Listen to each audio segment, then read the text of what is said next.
Finally, we have started exclusive series planning behind Gandhiji murder.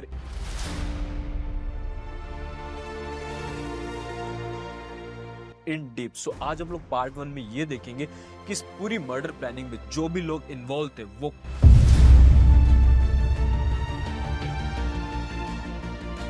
कौन लोग थे, वो कहां से बिलोंग करते थे, उन्होंने लाइफ में क्या किया था और वो एक दूसरे से कैसे मिल लेते हैं।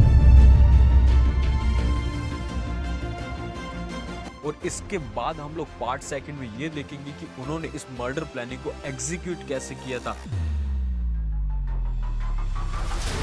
लाइक कौन सी कार से आए थे, कौन सी टैक्सी से आए थे, कहां पे उन लोगों ने कौन से होटल में स्टे किया था, कौन सी फेक आइडेंटिटी से स्टे किया था और किसने होटल में क्या क्या कांड किए थे, वो सारी चीजें हम लोग पार्ट 2 में देखेंगे।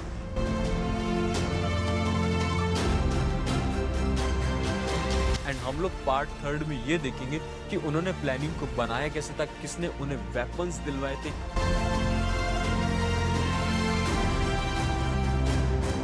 किसने उन्हें बॉम्ब दिलवाए थे और कौन उन्हें ट्रेन तक लेके गया था, कौन इनको जेल में से बाहर निकाल।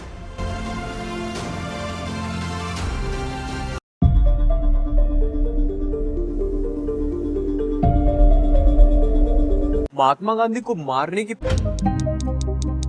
प्लानिंग करने वाले लोग एक्चुअल में थे कौन, और आज तुम्हें बिल्कुल क्लियर हो जाएगा कि प्रैक्टिकली उस वक्त गांधी जी के दुश्मन हमारे देश के लिए अच्छा सोचते थे या फिर गांधी जी खुद। और ये चीज सुन के तुम्हें बहुत ज्यादा शॉकिंग लगने वाली है कि सारे लोग महात्मा गांधी को मारने वाले स्टार्टिंग में एक दूसरे को जानते भी नहीं थे। तो कौन कैसे कब कहां पे एक दूसरे से मिल लेता है।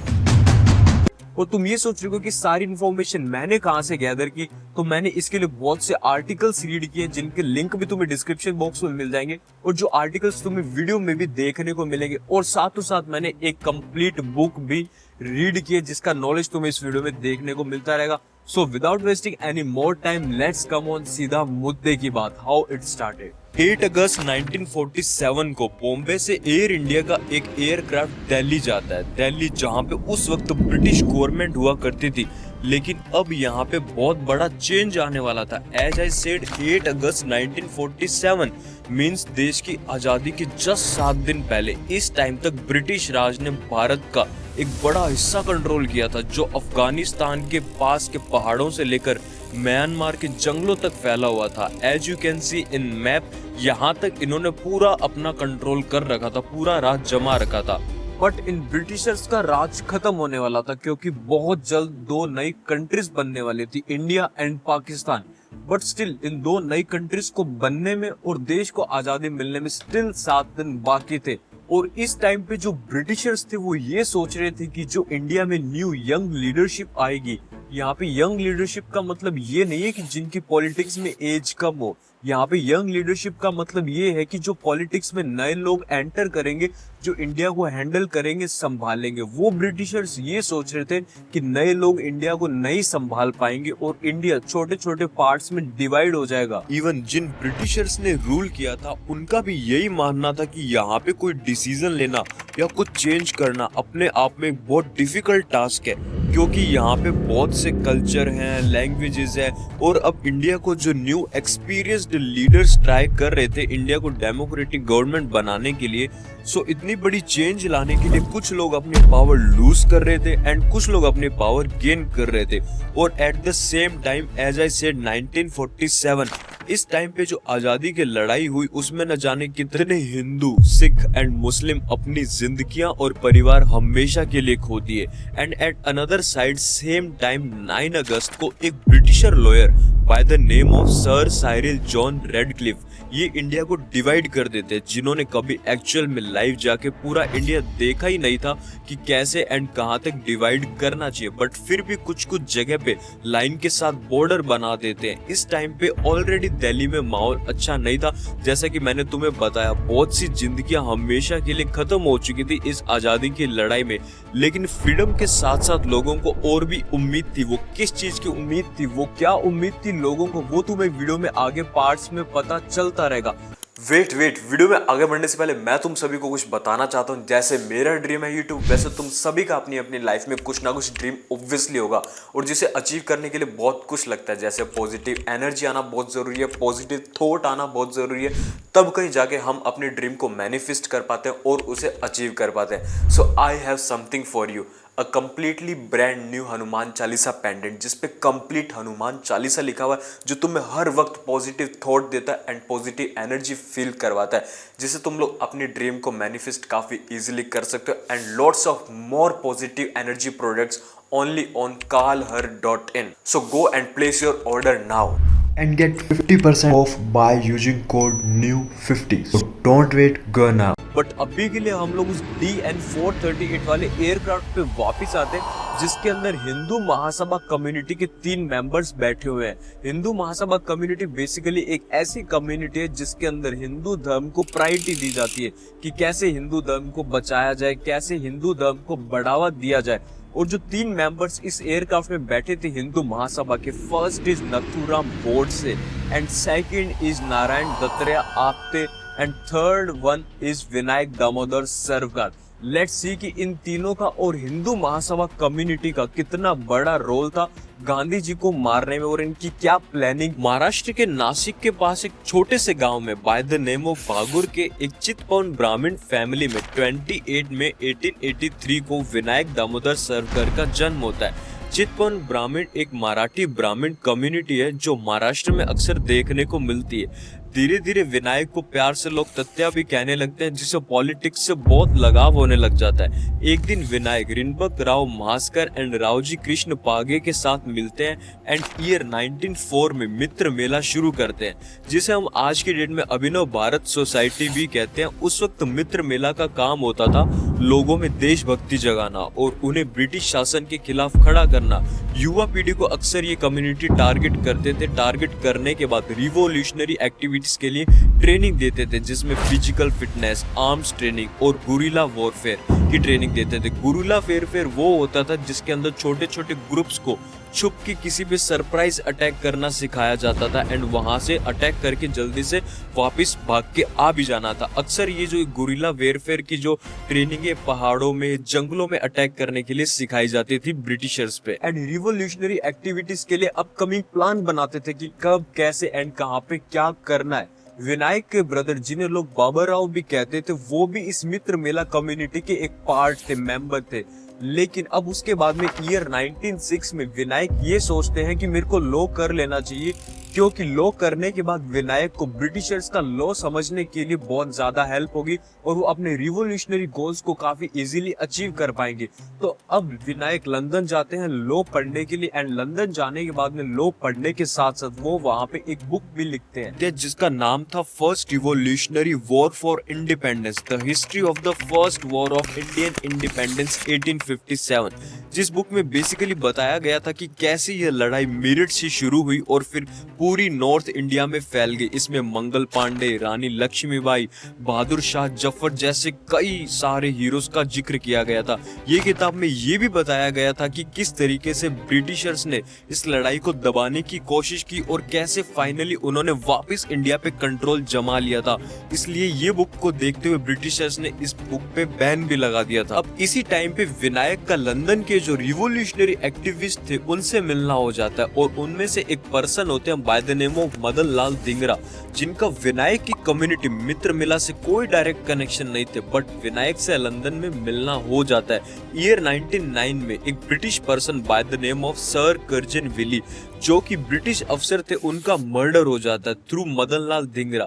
एंड अब ब्रिटिश कम्युनिटी के पास में विनायक को अरेस्ट करने के लिए दो बड़े रीजंस थे। एक तो उन्होंने वैसी बुक लिखी थी जो ब्रिटिश कम्युनिटी के सारे राज खोल रही थी कि कैसे उन्होंने वापस अपना राज जमा लिया इस लड़ाई के बाद भी, जो 1857 में हुई थी। एंड कहीं ना कहीं ब्रिटिश कम्युनिटी को लग रहा था कि विनायक अगर लंदन आया है और लंदन की एक्टिविटीज मदन लाल धिंगरा के थ्रू इनके अफसर का मर्डर हुआ है, तो सबसे पहले विनायक को अरेस्ट करते करते इनके ब्रदर बाबा राव सावरकर को अरेस्ट कर लिया जाता है एंड अंडमान में उम्र कैद की सजा सुना दी जाती है। उसके बाद में विनायक को भी अरेस्ट कर लेते हैं, लेकिन ईयर 1924 में विनायक ब्रिटिश कम्युनिटी से माफी मांगता है कि मैं अब से आगे से ऐसा कुछ नहीं करूंगा और जो भी करूंगा तुम्हारे सपोर्ट के लिए काम करूंगा, मतलब ब्रिटिश कम्युनिटी की लॉयल्टी के लिए प्रॉमिस करता है। लेकिन यहाँ पे ब्रिटिशर्स को विनायक पे विश्वास नहीं होता, इसलिए उसको हार्ड जेल में भेजने की बजाय उसका जेल ट्रांसफर कर देते, रत्नागिरी जेल में उसे भेज दिया जाता है, जहाँ पे विनायक की प्रीवियस जेल की कंपैरिजन में रत्नागिरी वाली जेल में सरवाइव करना इजी था थोड़ा, जैसे कि रहना खाना पीना वगैरह वगैरह।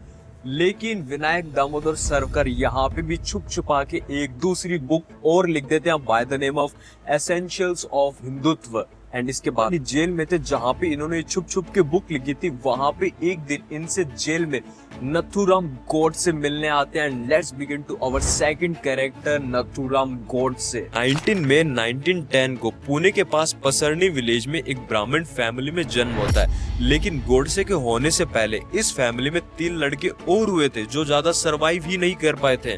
एक के बाद एक डेथ होती चली गई। इस सिचुएशन पे फैमिली को ये लगने लगा था कि शायद कोई श्राप है हमारे घर में लड़का होना, इसलिए जब गोडसे हुए तो उनका नाम रामचंद्र रखा गया था। लेकिन फिर बाद में रामचंद्र को नोज रिंग पहना दी थी, थोड़ा एक लड़की की तरह ट्रीट करना शुरू कर दिया था। Nose ring another word is Nathu. उसके बाद से रामचंद्र का नाम नथुराम गोडसे होने लगा हर जगह। फिर पुणे की लोकमान्य तिलक विद्यालय में एडमिशन लेते हैं और अपनी स्टडी स्टार्ट करते हैं, लेकिन ये 10th क्लास के एग्जाम पास ही नहीं कर पाते क्योंकि इनका ज्यादा फोकस राष्ट्रवादी और एंटी ब्रिटिश एक्टिविटीज में इन्वॉल्वमेंट उनकी स्टडी पे असर करता था। वो अखबार और मैगजीन्स पढ़ना और पॉलिटिकल डिस्कशन में ज्यादा इंटरेस्टेड हो चुके थे, जो उसके एकेडमिक्स पे भी असर डालता था। उसका परिवार फाइनेंशियली इतनी भी स्ट्रॉन्ग नहीं थी कि गोडसे को स्टडी में अच्छे से सपोर्ट कर सके। एंड कहीं ना कहीं गोडसे के माइंड में इमोशनली वो चीज भी इफेक्ट कर रही थी जब गोडसे को नोज रिंग पहनाने के बाद में रामचंद्र नाम की जगह सोसाइटी में सब नथुराम कहने लग गए थे। एंड ईयर 1929 में गोडसे के फादर विनायक वामनराव गोडसे, जो कि पोस्ट मास्टर की जॉब करते थे, उनका ट्रांसफर अपनी लोकल सिटी से हटके रत्नागिरी में कर दिया जाता है, जहाँ पे उस वक्त विनायक दामोदर सावरकर जेल में थे। उस टाइम पे गोडसे अराउंड 19 साल के थे जब उन्होंने पढ़ा कि विनायक दामोदर सावरकर जो ब्रिटिश गवर्नमेंट के थ्रू अंडमान में उम्र कैद की सजा काट रहे हैं, लेकिन माफी मांगने की वजह से विनायक दामोदर सावरकर को रत्नागिरी की एक छोटी सी जेल में शिफ्ट कर दिया गया था। और उस वक्त गोडसे के फादर भी रत्नागिरी में due to transfer of their job. And Godse कैसे तैसे करके सावरकर से मिलने जाते हैं जेल में। उसके बाद गोडसे की लाइफ पूरी बदल जाती है। सावरकर पे अंधा विश्वास करने लगते हैं और उनकी जो हिंदूज के लिए प्रायोरिटी थी उसके बारे में सोचना, कहीं पे कुछ बोलने से पहले सावरकर की थिंकिंग के अकॉर्डिंग ही बोलना। नथुराम ने सावरकर के हिंदू महासभा भाषण भी पढ़े थे ताकि अपना स्पीच कहीं पे अच्छे से रख सके। जब सावरकर गोडसे से मिलते हैं तो सावरकर की एज 46 ईयर्स एंड गोडसे की 19 साल होती है। चाहे सावरकर को 1857 वॉर की बुक लिखने के बाद बुक्स लिखने से रोका हो ब्रिटिशर्स ने, फिर भी सावरकर बुक्स लिखते हैं एंड एक और बुक लिख देते हैं मोपला के दंगे 1921 टू 1922 में जो हुए उस पे, जिससे लोगों में ब्रिटिशर्स को हटाने का और भी इन्फ्लुएंस देखने को मिलता है। अब ईयर 1937 में बॉम्बे में फर्स्ट इलेक्टेड गवर्नमेंट बनती है INC, इंडियन नेशनल कांग्रेस, जिसके चीफ मिनिस्टर सेठ गोविंद दास थे। एंड ऑपोजिशन में जो पार्टी थी ऑल इंडिया मुस्लिम लीग, वो हार जाती है। जब इंडियन नेशनल कांग्रेस आती है बॉम्बे में तो सबसे पहले उनका काम होता है सावरकर को बाहर निकालना, क्योंकि अगर वो बाहर आएगा तभी रिवॉल्यूशनरी एक्टिविटी एक्टिविटीज को और सपोर्ट मिलेगा एंड आईएनसी भी प्रमोट होगी। भारत की आजादी के स्ट्रगल को एक नए डायमेंशन दे सकते थे। एंड उसके बाद जब सावरकर रत्नागिरी से बॉम्बे आ रहे होते तो सावरकर के आने का लोगों में एक खुशी के जश्न का अलग ही माहौल होता है और उस टाइम पे सावरकर के साथ गोडसे भी होते हैं। एंड कुछ टाइम बाद गोडसे को हिंदू महासभा का लीडर बना दिया जाता है। लीडर बनाने के बाद ईयर 1944 में गोडसे देखते हैं कि हैदराबाद की सरकार वहां के हिंदू लोगों के साथ में बहुत गलत कर रही है, जैसे कि हिंदू टेम्पल्स को डैमेज कर देना, गवर्नमेंट जॉब पे हिंदूज को अच्छी प्रायोरिटी ना देना, अच्छी पोजीशंस पे ना रखना और गवर्नेंस या फिर लोकल डिसीजन मेकिंग प्रोसेस से हिंदूज को दूर रखना। और कुछ रिपोर्ट्स के अगर देखें तो ये भी देखने को मिलता है कि वहां के हिंदूज पे प्रेशर दबाव डाल के उनको इस्लाम में कन्वर्ट करने की भी कोशिश की गई थी। तो ये सारी चीजें देखने के बाद गोडसे हैदराबाद में एक प्रोटेस्ट करते हैं एंड उसके बाद गोडसे को ईयर 1938 में हैदराबाद की पुलिस की तरफ से अरेस्ट कर लिया जाता है। गोडसे ने सावरकर के सपोर्ट से बहुत कुछ किया था एंड अब ईयर 1913 के आसपास हिंदू महासभा पुणे सिटी ब्रांच के सेक्रेटरी बना दिया जाता है गोडसे को। फिर उसके बाद महाराष्ट्र हिंदू सभा का सेक्रेटरी बना दिया जाता है गोडसे को। फिर ईयर 1947 के पास आते आते महाराष्ट्र हिंदू सभा का एक एग्जीक्यूटिव कमेटी का सदस्य भी बना दिया जाता है। एग्जीक्यूटिव कमेटी वो होती है जिसमें पॉलिसी को चेंज करना, कि अगर कोई पॉलिसी हटानी है या ऐड करनी है तो उससे सभी मेंबर खुश तो है या फिर नहीं, स्ट्रेटेजिक प्लान बनाना, नए मेंबर्स को ऐड करना और जो पहले से मेंबर हैं उनके साथ कोऑर्डिनेशन बनाकर रखना। अब ईयर 1941 में नारायण दत्तरेया आपते महासभा पार्टी पुणे के ऑफिस आते हैं, तब आपते का मिलना होता है गोडसे से। And now let's come to our third character Narayan Dattatreya Apte. Godse और आपते बहुत अलग थे। गोडसे एक साधक और ब्रह्मचारी का पालन करने वाले इंसान थे। उनकी जिंदगी बहुत सिंपल थी, ना ज्यादा बड़े सपने और ना ज्यादा जरूरतें। दूसरी तरफ आपते फ्लैम्बोयेंट थे।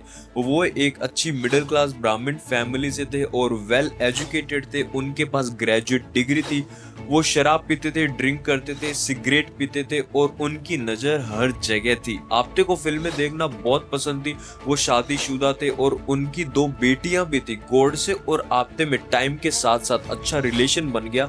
अब ईयर 1942 में गोडसे को हिंदू महासभा में रहते हुए लगता है कि इस कम्युनिटी के कुछ लीडर्स और उनकी पॉलिसीज ठीक नहीं है। जैसा कि मैंने तुम्हें पीछे बताया था, गोडसे को हिंदू महासभा का लीडर बना दिया गया था। अब गोडसे और उनके कुछ साथी ये सोचते हैं कि हिंदुओं के अधिकार और उनकी सुरक्षा सिक्योरिटी के लिए कोई मिलिटेंट ग्रुप होना भी बहुत जरूरी है। इसलिए ईयर 1942 में गोडसे एचआरडी स्टार्ट करते हैं, हिंदू राष्ट्र दल, जिस ग्रुप का बेसिकली काम होता है वायलेंट मेथड, आर्म स्ट्रगल्स और मिलिट्री स्टाइल्स में ऑपरेशंस को कंप्लीट करना, जिसकी वजह से रिवॉल्यूशनरी एक्टिविटीज में काफी ज्यादा सपोर्ट मिले और काफी इजीली अचीव भी कर सके। और साथों साथ जरूरत पड़ने पे other communities like Hindu Mahasabha और भी हिंदू कम्युनिटीज को ग्रुप्स की जरूरत पड़ने पे सपोर्ट कर सके। ईयर 1944 में गोडसे न्यूज़पेपर एजेंसी भी स्टार्ट करते हैं by the name of Hindu राष्ट्र, जिसमें ये न्यूज़पेपर लोगों को पेड मंथली या ईयरली बेस सब्सक्रिप्शन पे मिलता था। जिस न्यूज एजेंसी कंपनी में गोडसे एडिटर और आपते मैनेजर थे। आपते और गोडसे का रिश्ता लगभग फैमिलियर हो चुका था इस टाइम तक। गांधी जी की हत्या के एक हफ्ते पहले जनवरी 1948 में गोडसे ने अपनी लाइफ इंश्योरेंस पॉलिसी आपते की वाइफ और अपने छोटे भाई गोपाल आपते के नाम पे ट्रांसफर कर दी थी। अब ईयर 1944 में गांधी जी ने पंचगानी को अपने ईयरली रेस्ट के लिए चुना, क्योंकि ये जगह बहुत पीसफुल थी और सुंदर जगह थी। उनके आराम और शांति के लिए ये जगह बिल्कुल परफेक्ट थी, जहां वो अपनी पर्सनल रिफ्लेक्शन और फिजिकल रेस्ट के लिए टाइम स्पेंड कर सकते थे। यहाँ पे नारायण आपते इस टाइम पे प्रोटेस्ट के लिए पहुंच जाते हैं अपने फॉलोअर्स और टीम के साथ, क्योंकि उस वक्त Gandhi ji and INC means Indian National Congress दोनों साथ मिलकर इंडिया को डिवाइड करने का प्लान कर रहे थे, जिसमें गांधी जी और आईएनसी इंडिया के Hindus and Muslim and all religious को एक साथ इंडिया में रखने के हिसाब से बात कर रहे थे। लेकिन नारायण आपते की प्रोटेस्ट से इस चीज पे सवाल करना था कि इंडिया के हिंदूज के लिए अलग अलग जगह होनी चाहिए। 23 जुलाई 1944 को times of India news agency ने इस खबर को मिस्टर गांधी हैकल्ड हेडलाइन के साथ छापा और बताया कि आपते इस प्रदर्शन के नेता थे।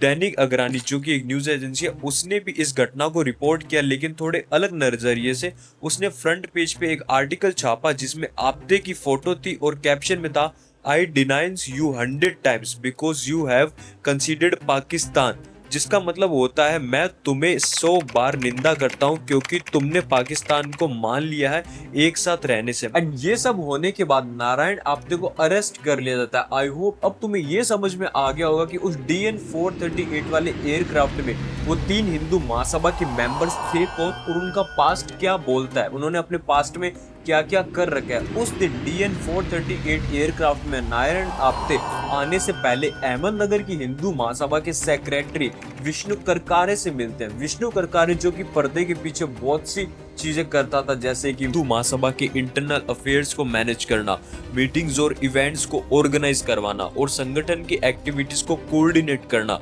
ये नारायण आप्टे को अहमदनगर के दिगंबर बाड़गे के बारे में बताते हैं जो कि वेपन सेलर थे उस वक्त, like guns, bullets and explosive.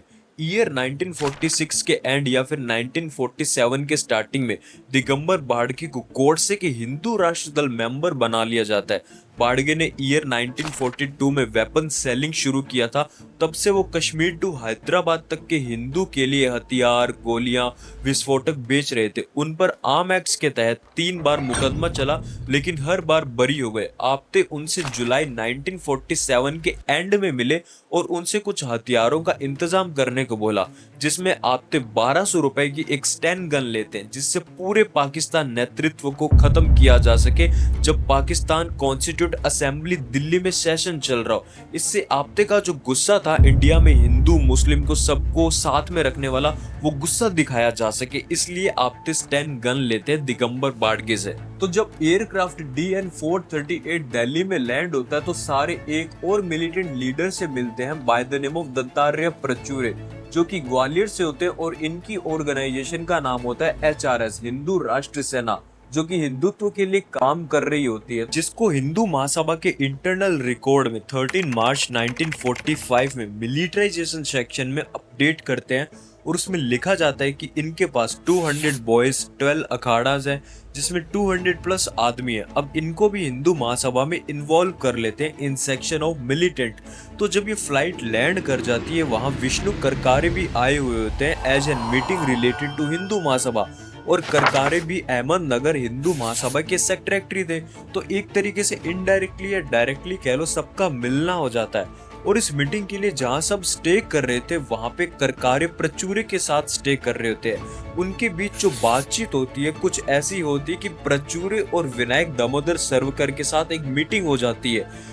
तो कहीं ना कहीं ये मीटिंग इंपॉर्टेंट थी टू किल गांधी जी। और जब गांधी जी का मर्डर हुआ था उससे जस्ट 2 साल पहले जितनी भी प्लानिंग चल रही थी, कौन क्या कर रहा था, ये सारी चीजें एक इंसान को पता थी। सो एक्चुअली में उस मीटिंग में ऐसा क्या हुआ था कि वो मीटिंग इंपॉर्टेंट बन गई थी टू किल गांधी जी।